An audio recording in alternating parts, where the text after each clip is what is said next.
It was a time of great hope and solidarity. When hundreds of thousands of people marched through the streets of Burma's capital, Rangoon, in 1988, they believed they were uniting against military oppression. Sadly, their idealism was to prove short-lived.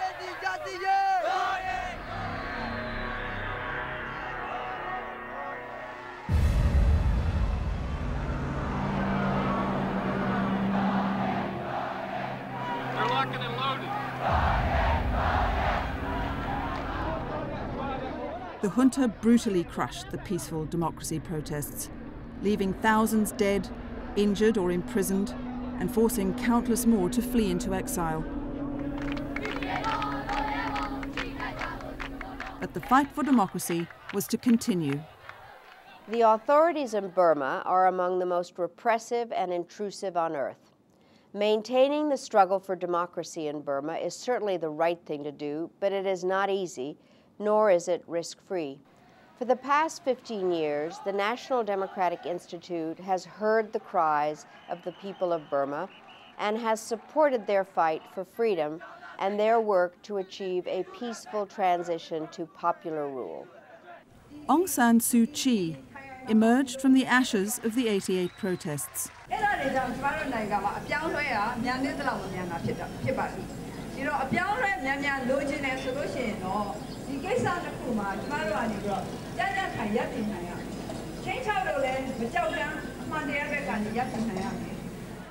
The daughter of Burma's independence hero Aung San, she leads the National League for Democracy Party, which won a landslide election victory in 1990. The military refused to recognize the poll win and placed her under house arrest, where she spent much of the last 2 decades. But this hasn't stopped her from drawing attention to the injustices and brutalities of the regime. In 1991, Suu Kyi was internationally recognized for her efforts, winning the Nobel Peace Prize.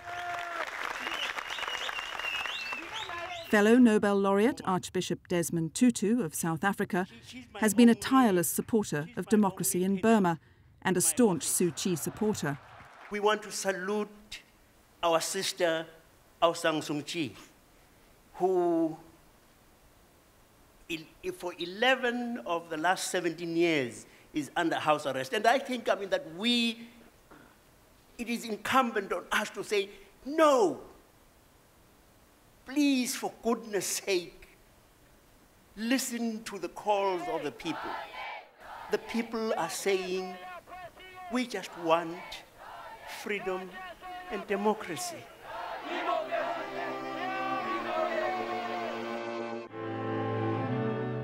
Aung San Suu Kyi has become a role model for many, including the remarkable members of the Women's League of Burma.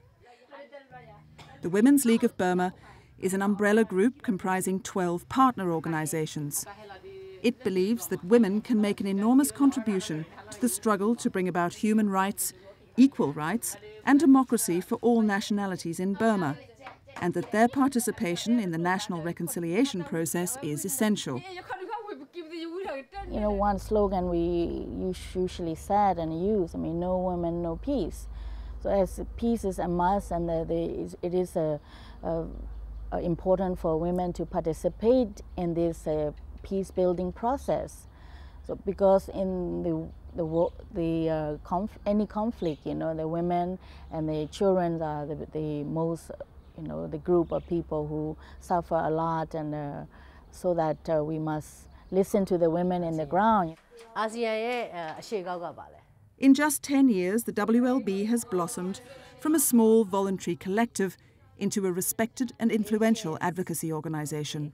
At political empowerment classes like this one, women identified as potential leaders from different ethnic groups receive intensive training in areas including gender equality, constitutional law, and even international lobbying, so they can identify leadership opportunities and help build global solidarity with Burma. Now in 1990 election also, we saw that only 15 women out of 485 elected MP in the elections were women. All of them are from NLD. So we see that, okay, we need to really increase, women participation in politics, because which is really important for decision-making level. So that's why we decided to, really empower women to be, interested, and also they will be confident to participate in politics. This empowerment has resulted in an agreement among Burmese opposition groups in exile that at least 30% of legislators in any future democratic government will be women.